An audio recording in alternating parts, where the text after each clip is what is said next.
A practical prayer is a prayer that works. These discussions between Reverend Bill Marchioni and Carol Lawrence dive into the details of how it works and how to work it. Reverend Bill is a New Thought minister and the author of Practical Prayer for Real Results. Your new life begins with a new thought. Carol Lawrence is on a spiritual quest, finding the New Thought teaching after decades on the pulpit in 3 different traditional denominations. I've got some questions. Together, they're exploring the philosophy and activities that come together from many of the world's religions to create the practical spirituality that is New Thought.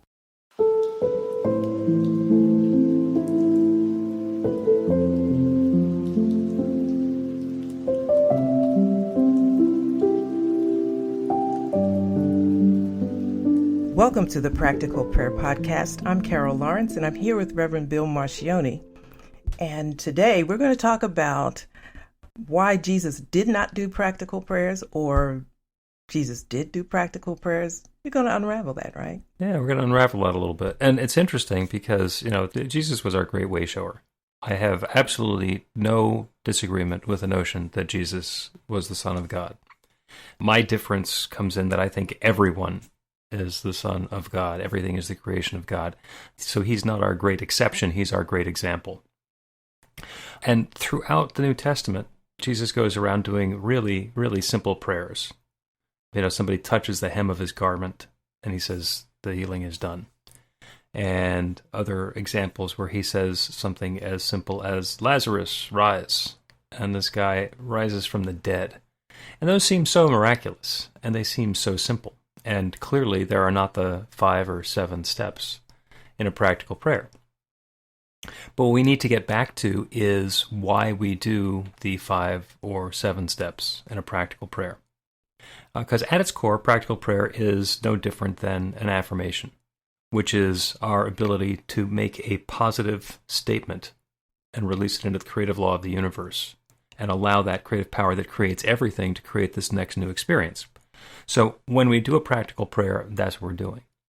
In self-help, when we do an affirmation, when we say, I am prosperous, or I am loved, or I have a wonderful relationship, or I have a perfect job, or I easily earn X thousands of dollars, that affirmative statement is a powerful creative entity that's moving the creative process that creates everything. What changes is our level of belief or disbelief in whether or not that's going to change our life. So if we believe that we are in tune with that infinite creative power that creates everything, the way Jesus was, then a simple affirmative statement is all that's required to set the law in motion. The reason Jesus didn't do the other steps is because he was living in them. The first step in a prayer, and the affirmation is the third step. The first step in a practical prayer is to turn our awareness away from mundane life, thinking that cause and effect happen here in the world of the physical universe, and turn our attention to that infinite creative power that creates everything, God, nature, spirit, source, whatever the essence that creates everything is. Jesus called it the Father. Turn our awareness to the Father, that infinite creative power, and know that it created everything. And then the second step is knowing that that power created everything, to acknowledge that that power created me too. Everything that I am is that divine essence shared in its own way. All of that power that exists everywhere exists within me and is available to me. From that position of belief and understanding that we are using that same creative power, we then can do the affirmation. We can state that positive new experience that we're desiring and put that into motion. Once we've set that new idea into the creative mind, we move into gratitude. And that's the second to last step in the practical prayer. We turn from the experience that we've been having, we state what the new experience is, and then we're grateful for it. We're grateful for the new experience, we're grateful for the result of our prayer, we're grateful for the awareness of the creative process. Whatever it is that we're grateful for, we settle into gratitude. And then we release it, we let it go. The final step is to let this new creative intention loose in the creative law that has basically been creating galaxies and everything since the beginning of time, and allow it to work. Those are the steps of a practical prayer. Jesus was always living in those first 2 steps. He did not need to remind himself that there was one. He said, the Father and I are one. When you see me, you see the Father. And he knew that. So there was that awareness of the infinite and his awareness of his connection with the infinite. So he didn't need to say it. For him, it went without saying. So he could just say, Lazarus, rise, and do it from that position of infinite creative power, knowing that he was a channel through which that power was flowing. Similarly, he was always living in gratitude. He didn't need to remind himself that he was grateful for the good. He could make that statement in gratitude and let it be.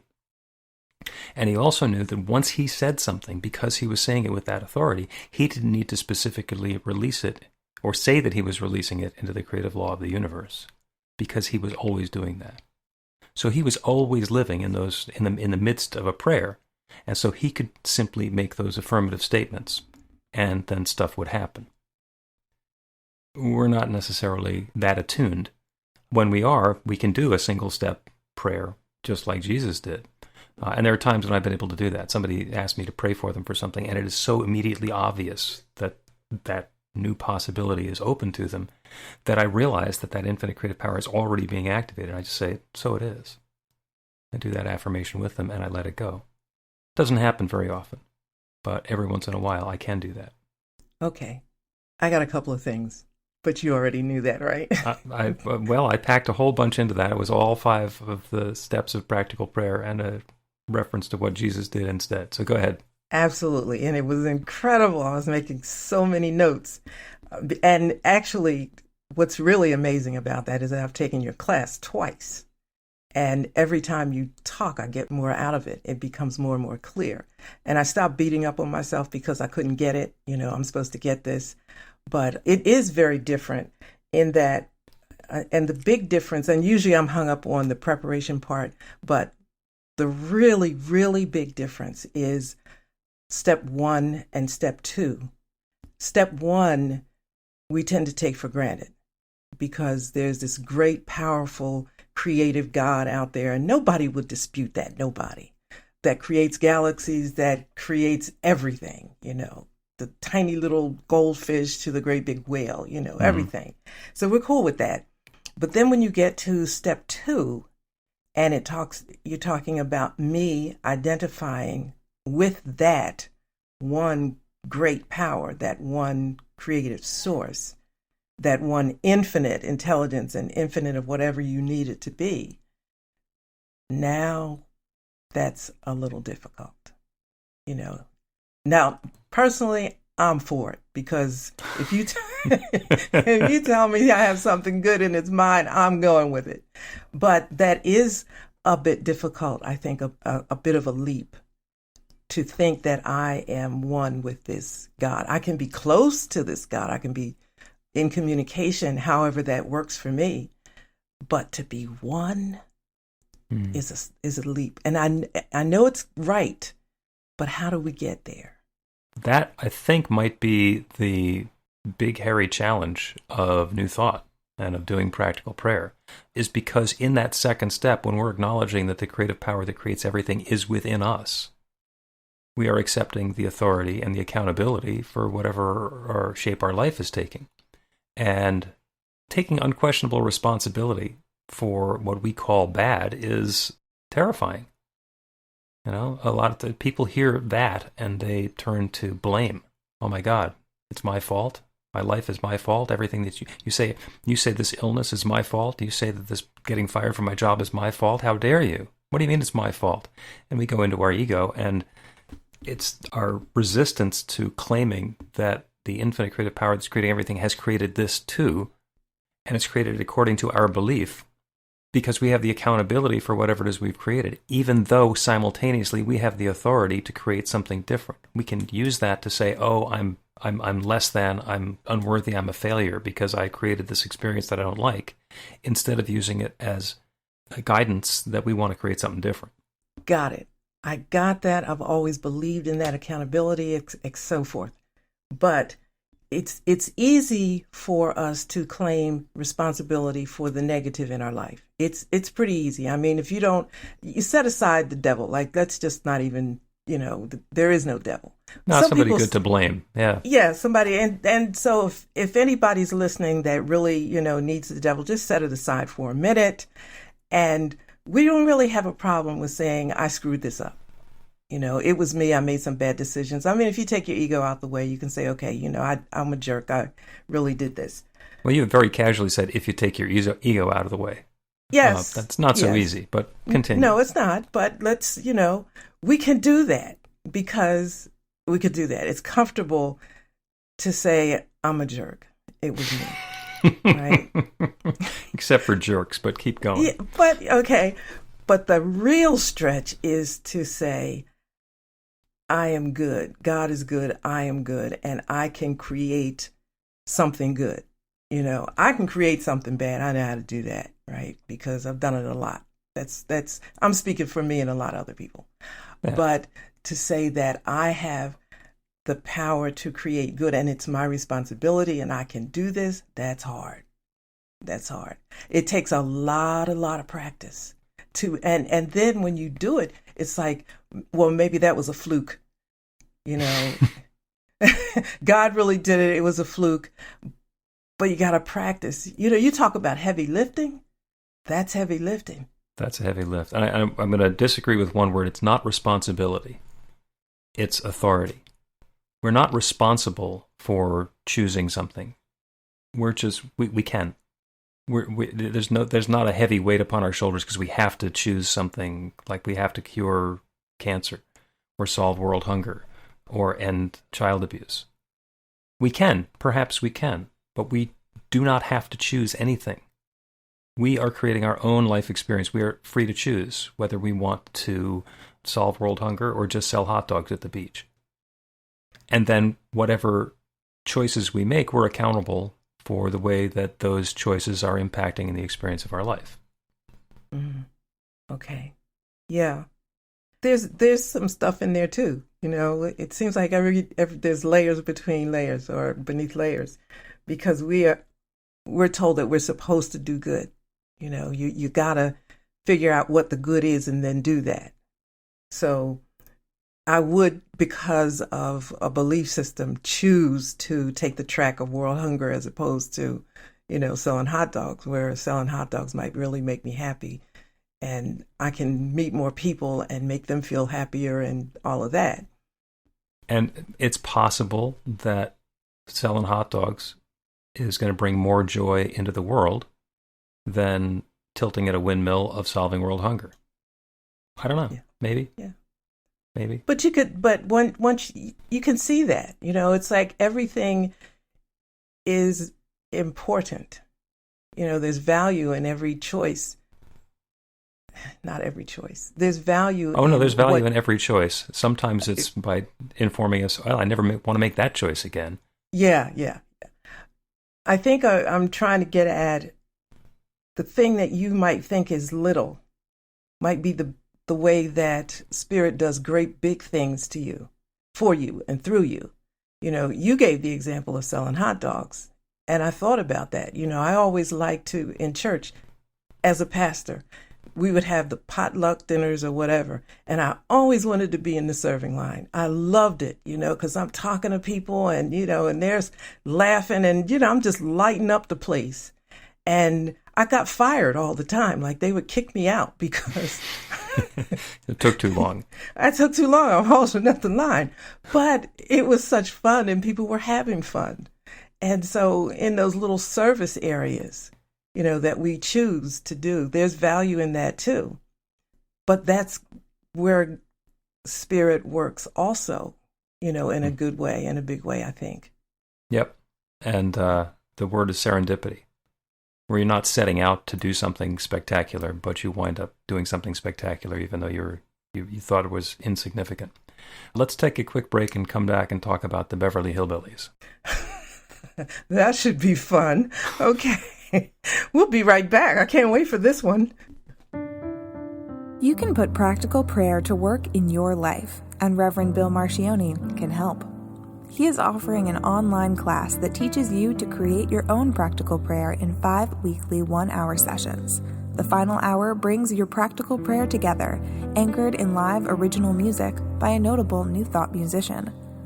Practical prayer is based on the most effective prayers found in religions and spiritual practices all over the world. Use it to deepen ever more fully into the truth of your spiritual nature.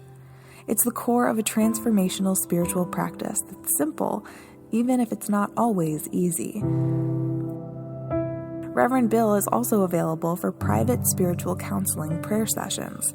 Together, you'll lean into the challenges you've experienced in life and explore the transformation that's possible through practical prayer. You'll uncover old, hidden beliefs and uproot them to make way for the life of your dreams. Everything you need to know is on the website at b-the-light.com. That's b-the-light.com.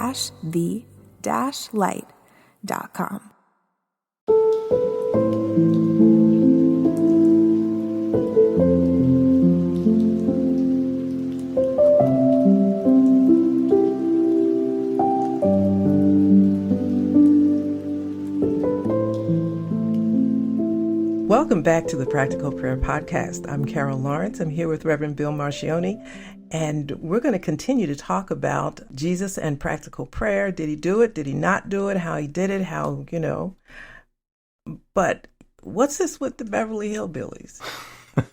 We were talking about serendipity. And first of all, full disclosure, my late sister-in-law was a writer on the Beverly Hillbillies when that show was on television. And it was Buddy Ebsen and the wacky story about how he's like living in the hills in, I think it was Kentucky, Bug Tussle, Kentucky, I'm pretty sure the town was. And the opening song, Earl Scruggs and Lester Flatt, one day he's shooting for some food and up through the ground comes a bubbling crude. He had gone out to shoot squirrels or rabbits and inadvertently struck oil. And that's serendipity. And what Jed Clampett was doing was he wasn't setting out to find oil, but he also wasn't setting out to shoot squirrels. He was setting out to support his family, to feed his family. And the way that intention manifested in their lives was an entire sitcom about what does an oil millionaire do in Bug Tussle, Kentucky. Mm-hmm. So the nature of serendipity is that we're not planning on it, but we can bring in a gusher. Let's switch back from 60s sitcoms to Jesus. You were speaking earlier about Jesus and practical prayer and how Jesus really lived in each step. So he didn't have to do the 5 steps because step 1, he knew God and was one with God. That was a no-brainer for him. And then when you got to the end, you said he lived in gratitude. And I can see that clearly. And so there wasn't any, the so it is part is like, well, what else could it be? Because this is the way it is. So talk about Jesus living in the 5 steps. It was by his awareness. He didn't have to do step 1 because he knew that Father was everything. That was his spiritual nature. And because he knew that Father was everything, he was already living step 2. He knew that he was an embodiment of that infinite creative power. So he lived that. He knew that. So he was very free to call upon that infinite creative power that was flowing to him and through him and as him, and make a new claim upon it, make a new demand, and set an intention for something new to happen. We left out the two optional steps, which is when there's something going on in our belief system that is not true. We need to address that this, whatever it is, this belief is false. There's no truth and no power to it, so that we can claim the good. And there were times when Jesus would look at something and say, this is not the truth. He would then say the truth. So those are those 2 steps, to look a fact in the face, know something better, state something different, and let that be the new truth. Mm-hmm. And there are lots of examples where he did that are probably at your fingertips and not mine, because that's not the top book on my shelf. I get it. The reason that I was really excited about talking about Jesus and the practical prayer and how he did it is because for me, the big change thing in my life was to see Jesus as a man. In the traditional church, you say Jesus was 100% God, 100% man, which is true. But the focus is always on Jesus being 100% God and little focus on Jesus being man, the humanity of him. And I always looked at that and thought that was incredibly important, because in order for me to relate to what Jesus did as a person, I had to know him and learn him and experience him as a person. So, I set out to do that and took out all the red letters and just said, I want to know Jesus as a man, because if he's just God, if he's God, I'm not going to be able to do all this. But if I see that this person, flesh and blood human being, did it, and I can figure out how, and we can connect that way. So that was my, toddler way of trying to understand it. But actually, having spent time with you and in your classes and all the reading that I do, it's still the same. Jesus, I still say you gotta shake hands with him as a guy. Well, Don't get upset, folks. I say dude, but you gotta you gotta shake hands with him as a man, a person, a human, just like. And then I can walk, and I can kind of understand what he did and how he thought, and you bring it all together with that first step. This is who God is. Yeah, and when you're saying that Jesus was 100% God and 100% man, I 100% agree with you. And I think that you are 100% human and 100% God. Mm-hmm. God is 100% God and some small tiny fraction human, because this is an infinite universe. There's a lot to it. And I'm not sure what the percentages come out. It's not zero, but it's pretty small when you consider how many galaxies there are out there that are not. I mean, they're stars, they're not humans. Mm-hmm. So everything that you are, everything that each one of us is that divine God essence. And it's 100% human. We are that infinite presence taking human form.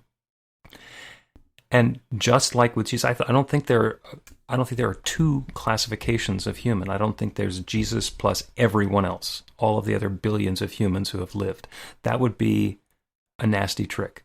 Mm-hmm. Especially if you take into account the sorts of... Jesus made a gentle suggestion that there was not a distinction between him and his humanness and his godness and everybody else. And it goes when he said, all this I do, you can do, and more. And I don't think that was actually that subtle. I think what he meant by that is that everything he did, we can do too. And we can do more than he did. Jesus did not invent cell phones or travel to the moon, to the best of our knowledge. Mm-hmm. Jesus could not fly a 777 or an Airbus or even a Cessna. Okay? All this I do, you can do, and more. And it's the availability and the creative power that lets us create new and more and better and deeper, and then live in that.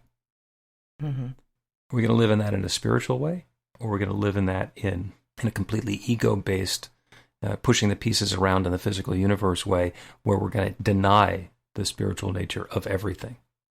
But that's self-defeating. Yeah. When Jesus said that all these things I do, you'll do better, you'll do more. I said, yes, okay. He said it. It's got to be true. Let me figure out how this works, or how to do more. But you got to start with the area of belief that you are as an individual, one with God, and what that means. And you can wrestle with it however you want. We're a tiny piece of God, or the drop of the ocean analogy. And I think there was one that said, I forget that one because I can't remember both parts. But anyway, we are one with God. God can't do anything for us unless he could do it through us. We have to be willing. Yeah. We have to be open and receptive. And that's one of those things that, you got to work on. Like, be open to it. If he said it, okay, let's see how it works. That's being open. Yeah. Well, Jesus actually did say how to do a practical prayer. He gave very specific instructions. So let's take another break and then come back and go over Jesus' instructions on how to do practical prayer. Okay, we'll be back. Learn to put practical prayer to work in your life. The steps are simple to learn and let you begin to get real results to create the life of your dreams immediately. Reverend Bill Marcione's widely acclaimed book, Practical Prayer for Real Results, gives you a clear summary of the New Thought principles behind practical prayer and the series of easy-to-understand steps found in the most effective prayers from religions and spiritual practices all over the world and throughout history. Practical prayer is not a replacement for your religion or practice. It's a technique to make the work you do in consciousness even more effective. The book includes 40 prayers on various topics that you can adapt as needed and use as your own. Practical Prayer for Real Results is available in paperback, Kindle, and audiobook on Amazon or at b-the-light.com. That's b-the-light.com.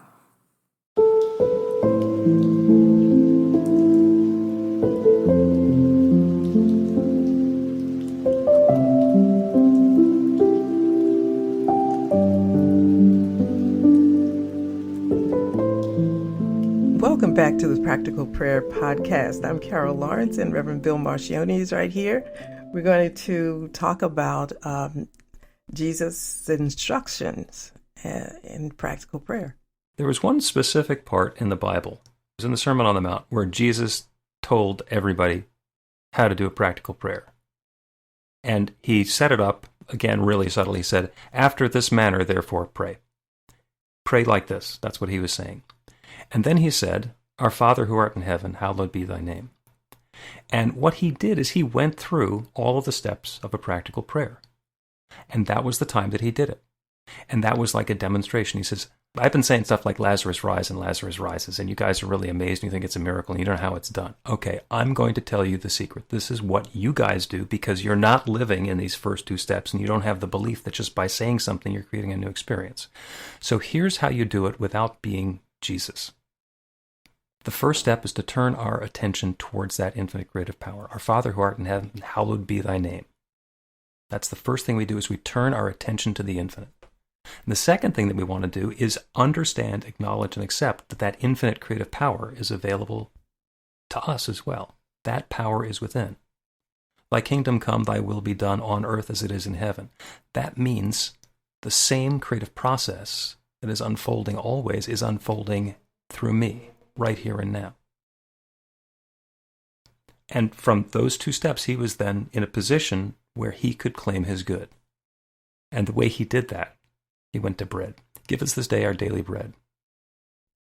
Well, if you're fed, if you've got that's everything that you need. Give us this day our daily bread.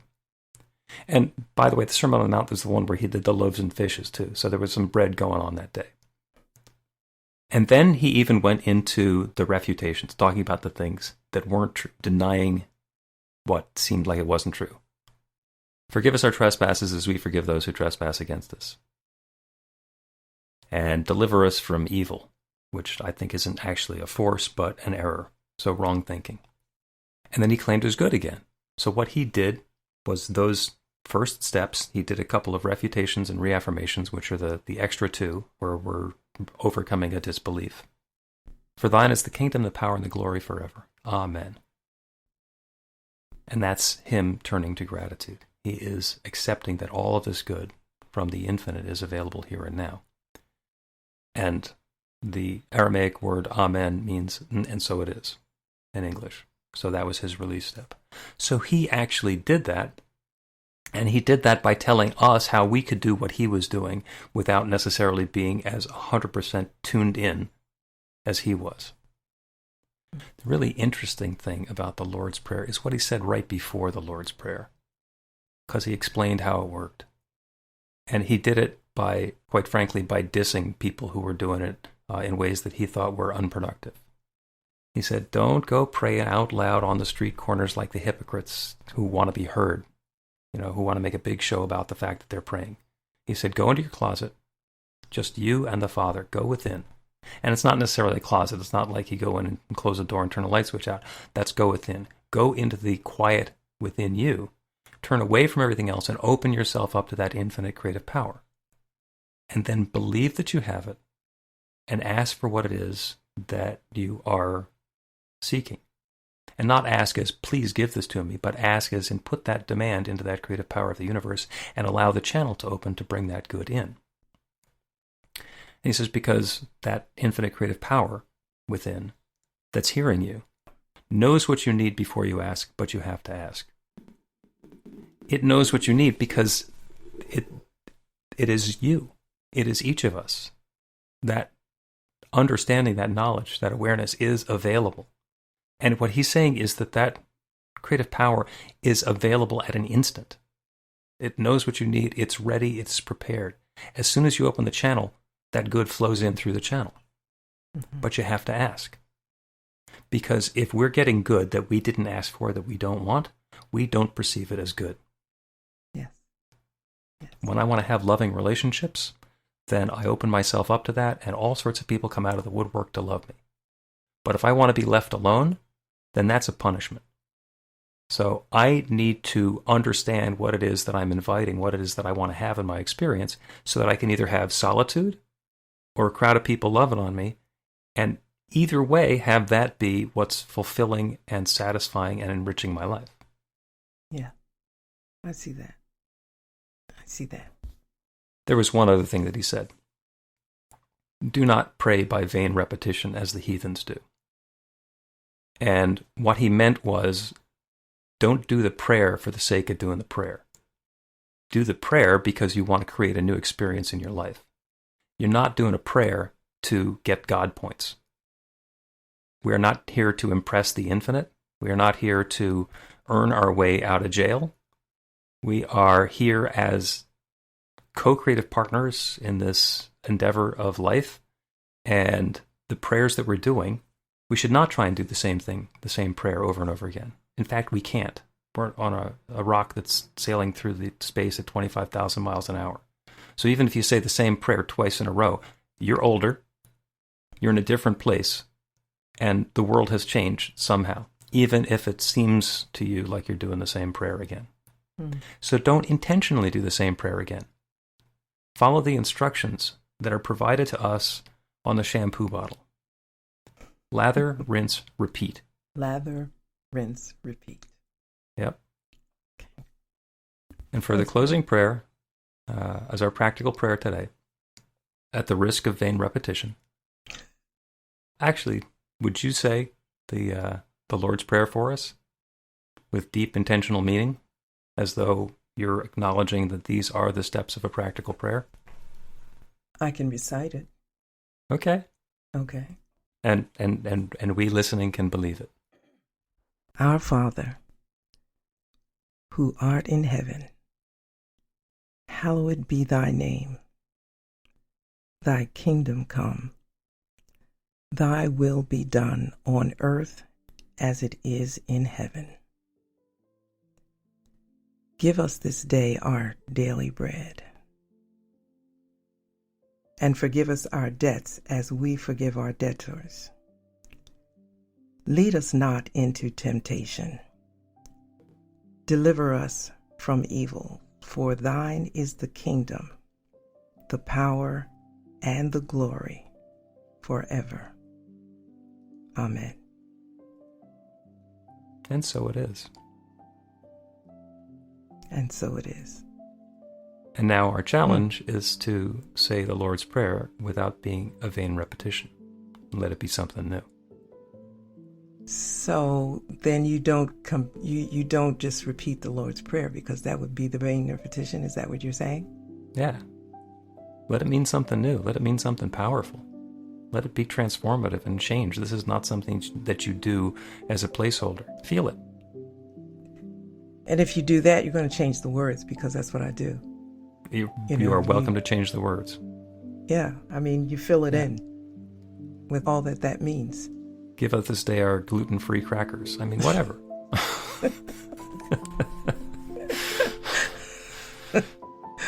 Or change the words entirely and make it be your own practical prayer for something different, and do what he said. After this manner, therefore pray. You don't need to do his words. You have to do his process. That's it. You don't have to do the words. It's the process. Yes. Magic words. Yes. Yes, and so it is.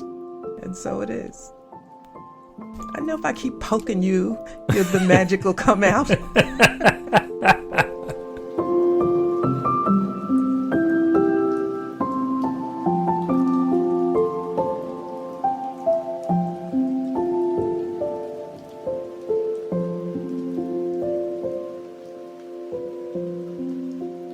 The Practical Prayer Podcast with Reverend Bill Marchioni and Carol Lawrence is a production of BeTheLight.com. be-the-light.com, where you can find more information about practical prayer for real results. Our theme is by Music of Wisdom. You can learn about the spiritual community of New Thought Philadelphia with daily guided meditations, Weekly celebrations of spirit, and Reverend Bill's classes in practical spirituality at newthoughtphilly.org.